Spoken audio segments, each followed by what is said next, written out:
The Struggle to Vote, the Nation, Alabama, and the South, 1920 to the Present.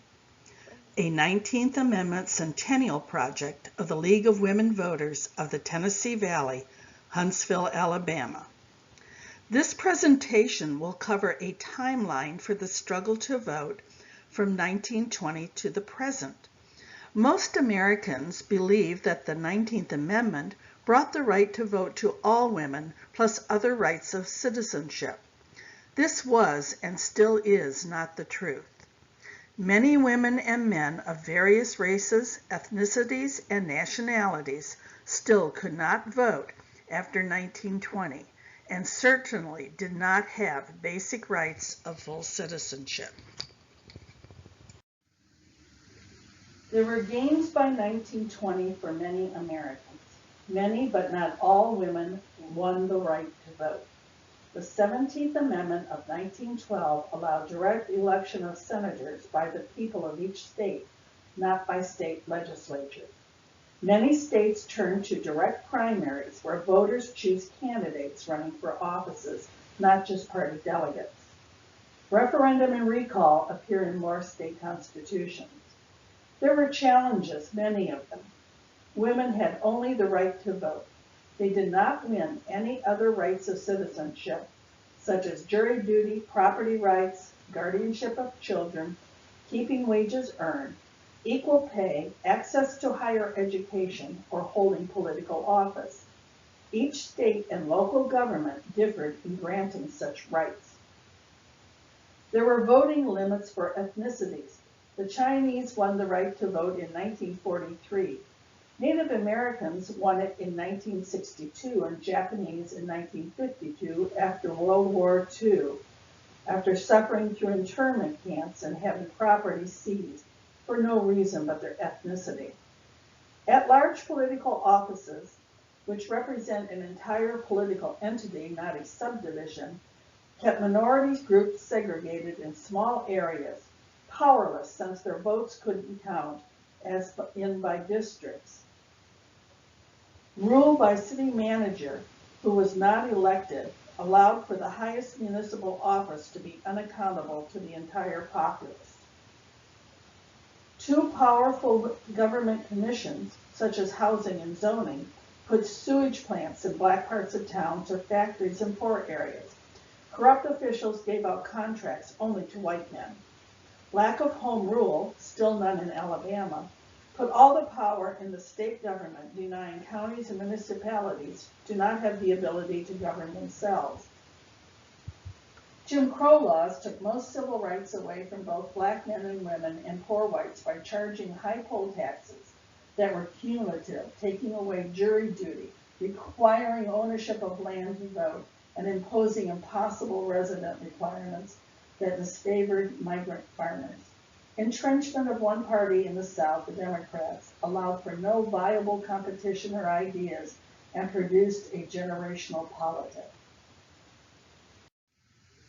Let's look at the social and economic conditions in the South that erected voting barriers. Most of you have seen Maslow's hierarchy of needs. The bottom of the pyramid with the broadest base, physiological needs, must be fulfilled before going on to the next level.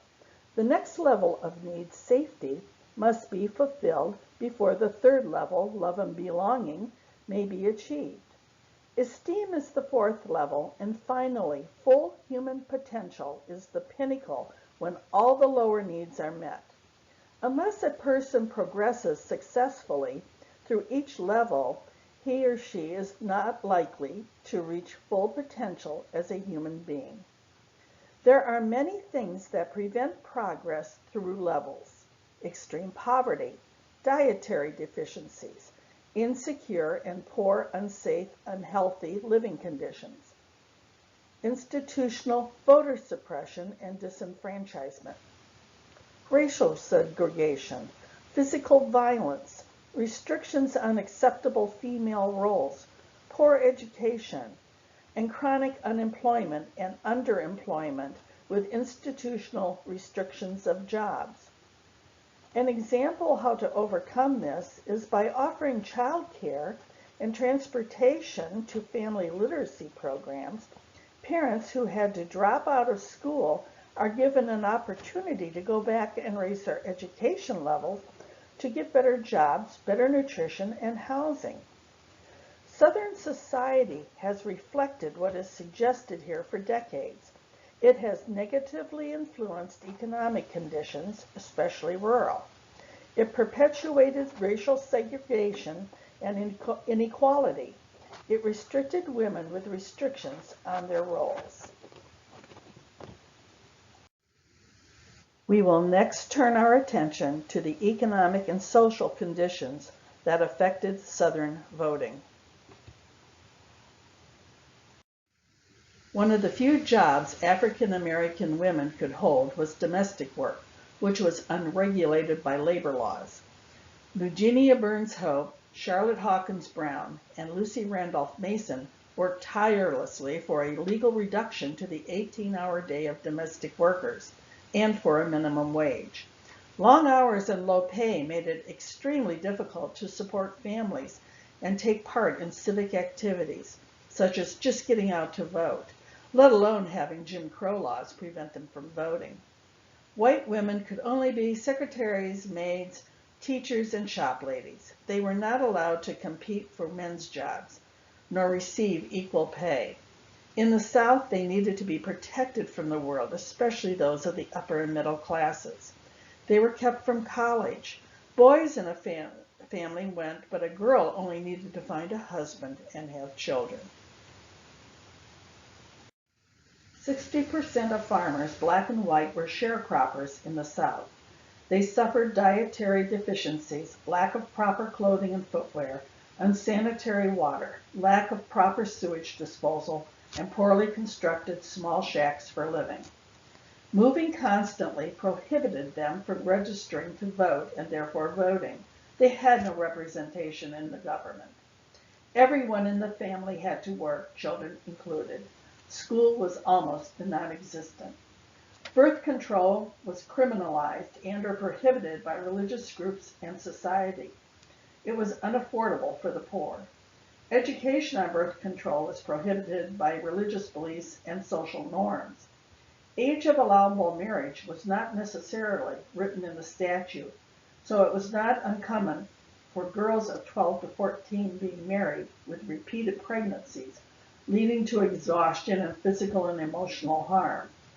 Early marriage and pregnancy restricted a girl's education by forcing her to leave school early. In the South, including Alabama, education was exceptionally inadequate, especially in rural areas. Schools were segregated with tax money, what there was, going to the white and more urban schools. Many areas of the South had no rural schools for either black or white children. There were no standards to meet. Schools only opened a few months of the year since children had to work in the fields too, both black and white. Teachers were often of poor quality in rural areas. There were some efforts made, mainly by Northern philanthropists, to improve schools in the South. Julius Rosenwald, president of Sears Roebuck and Company, and Booker T. Washington, president of the Tuskegee Institute, encouraged the building of nearly 5,000 Rosenwald schools, trade shops, and teacher housing in the segregated South in the early 20th century. Alabama had about 400 of these facilities.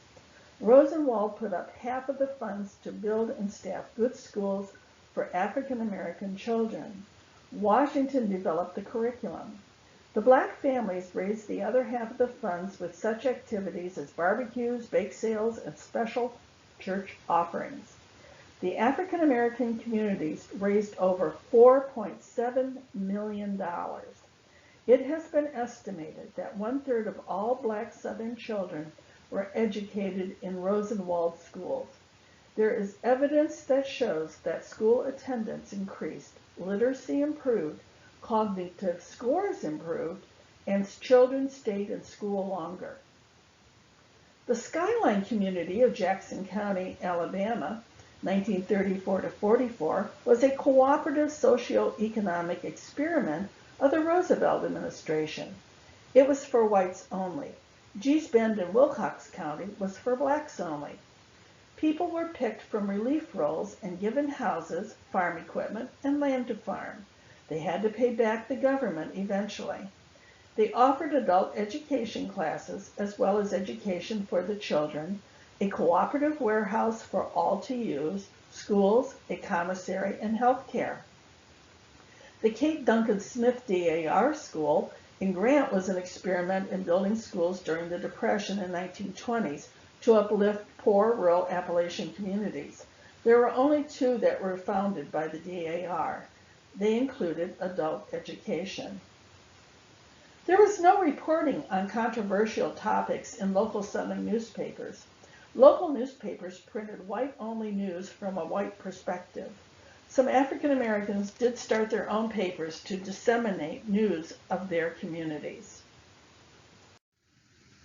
We all have heard of New Deal programs, which helped bring economic and social relief to the South and Tennessee Valley. Growing racial segregation and oppression went unchallenged, yet determined individuals and organizations, regionally and locally, helped build networks to decrease physical danger and increase opportunity for all women, urban and rural. There were numerous interchanges between church-based work, educational programs in black colleges, civic groups, social work professionals, suffrage groups, and equal rights initiatives by women, black and white, during the 1920s to the 1950s.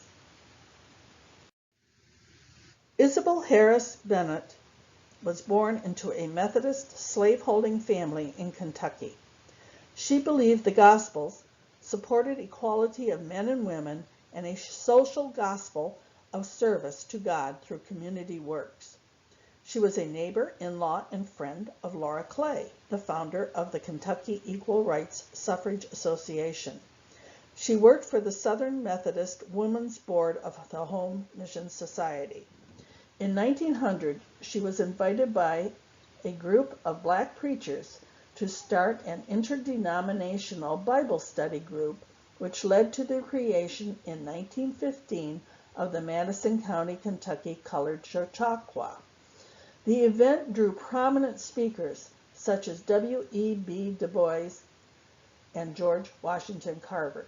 An attempt was made to segregate the audience for Du Bois' talk, but Isabel removed all the dividing ropes in the audience. She partnered with Southern colleges to expand training in black communities and encourage programs for immigrants in the South and California. She was a founder of Scarrett College, which provided education for Christian workers, teachers, and social work. She professionalized social work for women and trained women in civil rights and social justice. Southern urban missions developed during the 1910s to help struggling blacks and whites. They invited Southern colleges in to apply what was being learned in the social work classrooms to real life. It was first done in Nashville. This experiment led to a girls' dorm at Payne College in Augusta, Georgia, to support the beginning of African American women's higher education. It also led to the founding of Scarrett College, which professionalized women's social work and trained women in civil rights and social justice. Race prejudice is to be overcome only by divine grace, and that there is neither Jew nor Greek, there is neither bond nor free, for ye are all in one in Christ Jesus. Her work was radical, but it was carried on in the Jim Crow South. Mary Christian DeBardeleben was another Methodist minister's daughter from Shorter, Alabama, who had a great impact on getting social, educational, and health programs to the poor African American communities. She established the Bethlehem Center Mission House in the Black District of Athens, Georgia in 1911. It ran through the 1930s. The mission partnered with the African American community, establishing a kindergarten, daycare, playground, athletic programs, and health clinics. It used Baptist, Catholic, and Jewish volunteers to create an interracial advisory board from local townspeople. Underneath the differences, we are all the same, was the mission's motto. In 1919, the Commission on Interracial Cooperation was formed in Atlanta, Georgia. Between 1919 and World War II, it was the premier race reform organization in the southern states. Will Winton Alexander was appointed as the director. He was a reformist minister whose mission was to empower women leaders, black and white. He was compelled to make Southern society acknowledge the destructive path of segregation, employment discrimination, and lynching crimes. He brought together several Southern activists of the pre-civil rights era. Black women brought issues affecting them and their communities to the CIC, though the CIC was never able to bridge the black voting rights issues nor openly support racial equality. The group itself remained segregated. The 1920 CIC conference in Memphis, Tennessee, was the very first integrated Southern Conference on racial inequality. The purpose was to identify racial stereotypes and discriminatory practices and creating action plans for integrated work. Margaret Murray Washington and Elizabeth Ross Haynes, both from Alabama, teamed with Charlotte Hawkins Brown and Virginia Burns Hope to lead the conference. They were concerned about the lack of social respect toward black women as well as the lack of suffrage. The suffrage issue did not gain the support of the white leadership. However, gains were made, and Brown called it the greatest step forward since emancipation. Both black and white press gave coverage to the CIC in the 1920s and 30s. News covered public meetings of local committees. These meetings were concerned with crime numbers, low education funds, and inadequate police protection for African Americans. The CIC believed the black community could be raised through good policies and facilities for juvenile offenders, the learning disabled, and mentally ill citizens. CIC wanted fairness, not privilege, and aimed that message to the white reader. The CIC sponsored a variety of events to educate the white community on the problems of blacks suffered at the hands of the Jim Crow laws. They had a competition co-sponsored with Tuskegee to write one-act plays on black life in the South to the further understanding of the black community's problems brought on by Jim Crow. The group awarded medals of bravery to local sheriffs who prevented mob violence. For example, a Tennessee sheriff's wife had saved a black prisoner from lynching by herself by defying a mob in 1911. The CIC stressed that it wasn't in existence to give African Americans special privileges, but equal justice on par with whites and a fair chance to live as whites have in this country. Local white citizens served and supported the CIC. Mary Norman Moore McCoy, president of Athens College, served on the CIC board. The CIC disbanded in the late 1930s with Alexander's departure. In 1944, the Southern Regional Council replaced the CIC. The United States was still recovering from the Great Depression when World War II began. Approximately 16 million American men and women served in the United States Armed Forces in World War II, and another 3.5 million served as federal and civilian employees. At home, women were asked to step into factories and offices to support the country's economy and the war effort. As the war drew to a close, President Roosevelt negotiated one last part of the New Deal that would help to ensure that the recovery from the Great Depression was complete. Roosevelt was concerned that as the war ended and a huge influx of unemployed men and women returned to their homes without jobs and without income, the U.S. economy would falter. By providing opportunities for veterans to get or complete a college or vocational education and to purchase homes, it would soften the country's transition from wartime to peacetime. The impact of the GI Bill has been enormous over the years, with 20 million veterans and dependents using the education benefits and 14 million home loans guaranteed for a total federal investment of $67 billion over the first 50 years of the program. Unfortunately, Southern Democrats were more worried that African American veterans would attempt to use their service to the United States to gain public sympathy to abolish the Jim Crow laws. Southern legislators advocated for the GI Bills to be administered by individual states instead of the federal government. This allowed them to discriminate against black men as well as black and white female veterans. Though the GI Bill guaranteed low-interest mortgages and other loans, they were not administered by the Veterans Administration itself. Thus, the VA could co-sign, but not actually guarantee the loans. This gave white-run financial institutions free rein to refuse mortgages and loans to black people. In 1947, only 2 of the more than 3,200 VA guaranteed home loans in 13 Mississippi cities went to black borrowers.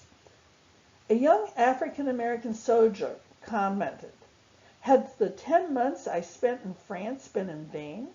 Were those white crosses over the dead bodies of those dark-skinned boys lying in Flanders fields for naught? Was democracy merely a hollow sentiment? What had I done to deserve such treatment?"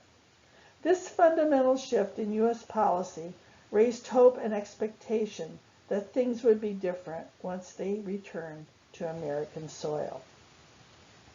A metaphorical reading of Untitled by African-American artist Charles White suggests that the 2 African-American figures in the picture are barred from participating in the society which they are able to view from their window. The 2 boards across the narrow window restrict the 2 figures within the space of the composition. They also appear bound and constrained. This work, created in 1950, captures the anger, unease, and sense of displacement that would feed the civil rights movement of the late 1950s and 60s. When the country entered the Great Depression, women primarily worked in service industries, and these jobs tended to continue during the 1930s, often at reduced or irregular wages. Clerical workers, teachers, nurses, telephone operators, and domestics largely found work. In many Great Depression families, women were the only breadwinners. New Deal legislation largely left out any consideration of minorities or women. The Civilian Conservation Corps had a formal policy against hiring women.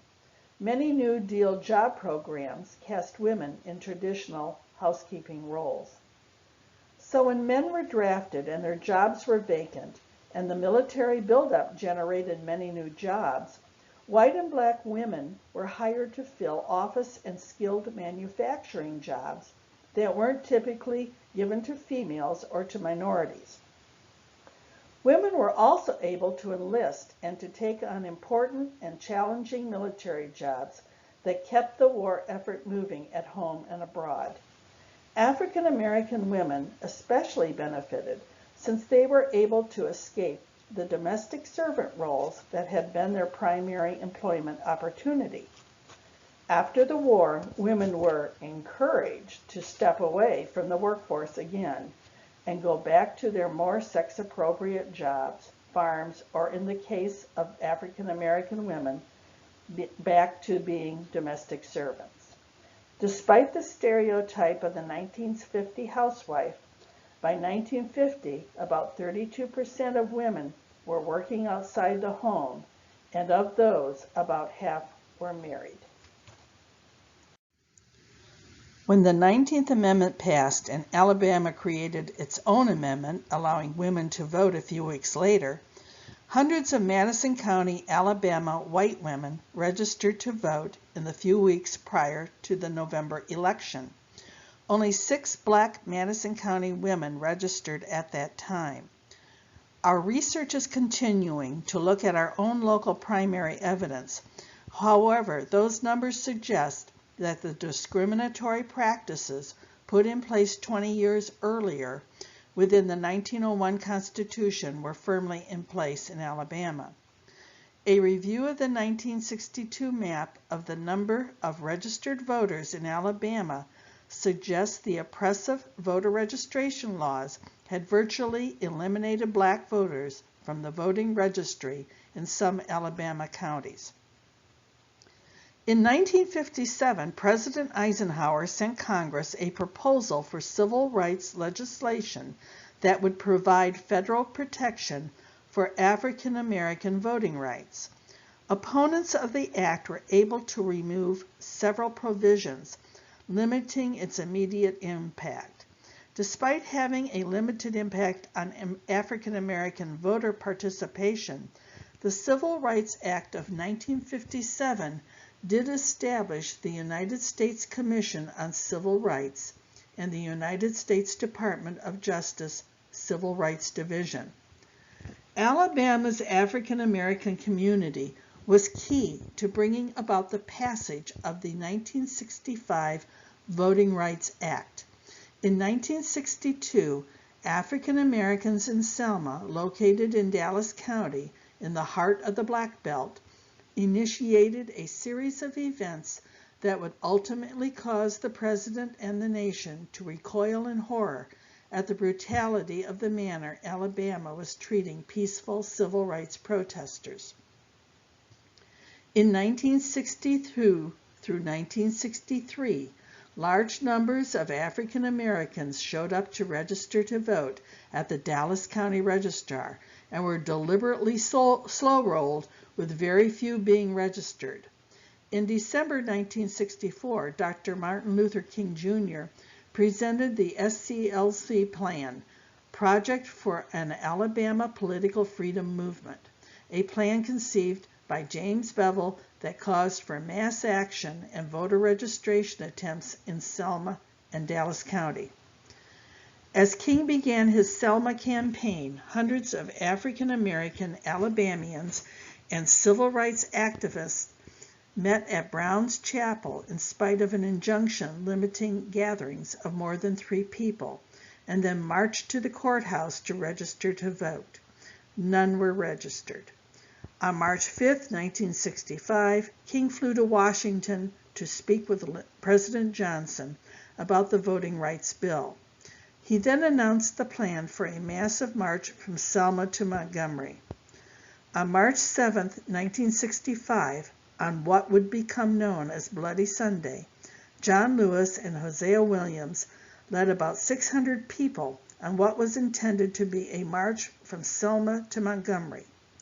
However, Alabama state troopers, some on horseback, and the Dallas County Sheriff Jim Clark and his deputies met the marchers at the Edmund Pettus Bridge.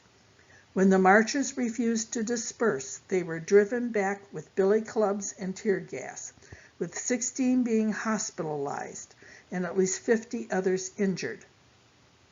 The national coverage of the event galvanized the country, and King called for volunteers from throughout the nation to come to Selma for another march on March 25th. On March 15, 1965, President Johnson addressed Congress in support of a voting rights bill, quoting the famous civil rights cry, "We shall overcome." On March 20th, President Johnson issued an executive order authorizing the federal use of the Alabama National Guard to supply protection for the marchers. He also sent 1,000 military police and 2,000 Army troops to escort the march from Selma.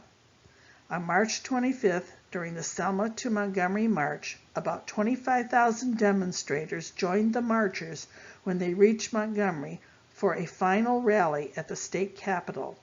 King delivered his famous "How long, not long" speech.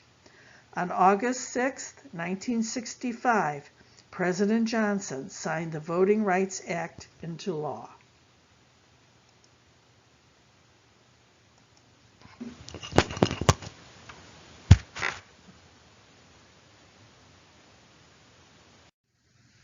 Due to evidence gathered in Alabama, the 1965 Act would outlaw the discriminatory practices found in Alabama counties, such as arbitrary application rejection by county board of registrar members, requirement of a supporting witness for an individual to register, literacy test, and poll taxes.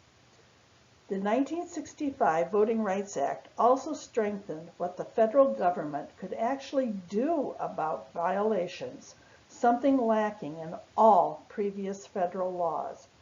It provided federal examiners with the power to register voters in states and enacted pre-clearance policies for covered jurisdictions so that counties and states could not create new discrimination laws. We turn now to the Alabama League of Women Voters' role in creating political change in the era after 1920. In the 1930s, it became apparent that poll taxes were keeping Alabama women from voting, especially poor married women, white and black. Those women could not afford to pay the cumulative poll tax along with their husbands. A joint legislative council of Alabama was formed by the American Association of University Women, Business and Professional Women, League of Women Voters, PTA, American Library Association, and Federated Clubs of Alabama to study the issue and push for elimination of the tax. In the 1920s and 30s, rural women did not become involved in large numbers. Within smaller towns, finding leadership was difficult, so the League reached out to rural voters to educate them about the issues. Leagues organized and became the voice of smaller groups seeking civic solutions before city boards and in courts. The communities knew to take the League of Women Voters seriously when in 1923 the group filed an election complaint before a grand jury, citing candidate interference with voters at the polling stations, improper treatment of ballots, and an insufficient number of voting places per city ward. The growth of the League was hindered somewhat by its middle ground position. Upon its creation, Carrie Chapman Catt had insisted upon a nonpartisan policy of operation, and that it would allow this new women's organization to work with the existing political structure by claiming no party. Nonpartisanship was clearly a disadvantage, though, as many followers preferred to clearly work for their choice of parties and candidates. The Alabama League, as with all public reform organizations in the South, continued to deal with the white Southern construct and the resistance of society to integrate efforts. Southern Leagues stayed consistently white for decades. Alabama League of Women Voters reached a turning point on immigration and civil rights work in the mid-1960s. Zekozy Williams, a Montgomery civil rights activist, with the support of white activist Virginia Durr, both pictured above, joined the League. In the early 60s, white activist attorney and Tuscaloosa League president Alberta Brown Murphy worked with local black activists to carry out an instruction campaign on voter registration in black neighborhoods. Work for racial voter equality would continue in the years to come. The Alabama League of Women Voters worked for state legislation as well as assisted in litigation cases regarding voting rights, as it still does today. Despite the passage of the 19th Amendment, women were still denied full citizenship. Many, such as African Americans, Chinese Americans, Japanese Americans, and Native Americans, could not vote. Many, but not all, had property rights. Most, but not all, could sign contracts, have equal access to jobs and professions, hold political office, receive equal wages, and serve on juries. It was clear that an amendment to give women full citizenship was necessary. Sue Shelton White, a Jackson, Tennessee National Woman's Party supporter who has a statue in her honor in her hometown, had just completed her law degree and assisted in the formation of the Blanket Women's Rights Bill in 1923. It was named originally to honor Lucretia Mott, an early woman suffragist. The bill would help avoid piecemeal legislation. It would outlaw a husband being given the earnings of his wife, automatically controlling her property. He would also not have automatic custody of their children. Women would not face barriers to enter public-funded educational institutions. Its wording was simple. Men and women shall have equal rights throughout the United States in every place, subject to its jurisdiction. Alice Paul's supporters supported the amendment in every congressional session between 1923 and 1943. Then in 1943, she proposed a new amendment that used wording similar to the verbiage used in the 14th Amendment. Equality of rights under the law shall not be denied or abridged by the United States or any state on account of sex, it read. Now known as the Alice Paul Amendment, it was introduced in every session of Congress between 1943 and 1972. In an effort to appease working class opponents who feared the amendment would undo their years of attempts to protect women from discrimination under labor law, advocates of the amendment tried to add additional language that ensured the new amendment wouldn't remove any existing protections specifically for women. But the core of the proposed amendment remained the same through the 1970s. During the 1940s, both Republicans and Democrats added the ERA to their party platforms. However, a strong opposition took form. Everywhere, ERA opponents took care to present themselves as feminine rather than feminist, writes historian Marjorie J. Sprill. They adopted pink as their trademark color, aggressively distributed anti-ERA literature, and charmed legislators with baked goods and earnest pleas to the gender status quo. The opposition brought the following arguments. ERA would eradicate protection laws already in place for women. Women would have to pay alimony and serve on juries. Wage and hour regulations would end. Since men still made the rules, to compete equally in their environment would mean failure for women. In the fall of 1972, Phyllis Schlafly, a conservative political activist, began to organize a resistance to the amendment. Schlafly single-handedly turned the ERA from a widely accepted concept into a culture war and spooked legislators in the process. Though the amendment had been ratified by 22 states in its first year, the pace of ratification slowed. Then 5 states, Nebraska, Tennessee, Idaho, Kentucky, and South Dakota, that had ratified the amendment, attempted to rescind the ratification vote. Most constitutional legal experts say that would not be allowed. The ERA amendment did have time limits for ratification, which were extended. This was an unusual move since most previous amendments had no time limit. The first limit was March 22, 1979. By then, 35 of the 38 needed states had approved ratification. The ratification period was extended to June 30, 1982. It wasn't until January 15, 2020, that Virginia became the 38th state to ratify it. The House immediately voted to remove the deadline. is ready for Senate approval, but it has not been brought to the floor for a vote. In 1819, when Alabama became a state, women were still considered property of their husbands, comparable to that of livestock. Women had no property rights.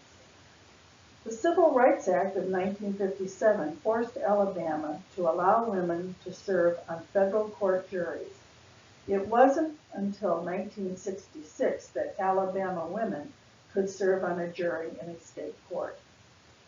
Prior to the Voting Rights Act of 1965, African American women and men in Alabama were effectively disenfranchised. Until 1977, Alabama had a statutory requirement that a married woman receive written consent from her husband to convey her real property. Over the last 40 years, Alabama has made progress in making laws more gender neutral and giving women more rights. But Alabama laws can and have been changed at the whim of politicians. The public must always be watchful. Thank you for joining us in celebration of the 19th Amendment. That concludes the second part of the struggle to vote, the nation, Alabama, and the South, 1920 to the present. To loosely recall Theodore Roosevelt, it is the duty of citizens to put good men and women in office. If you do not vote, you shirk your duty.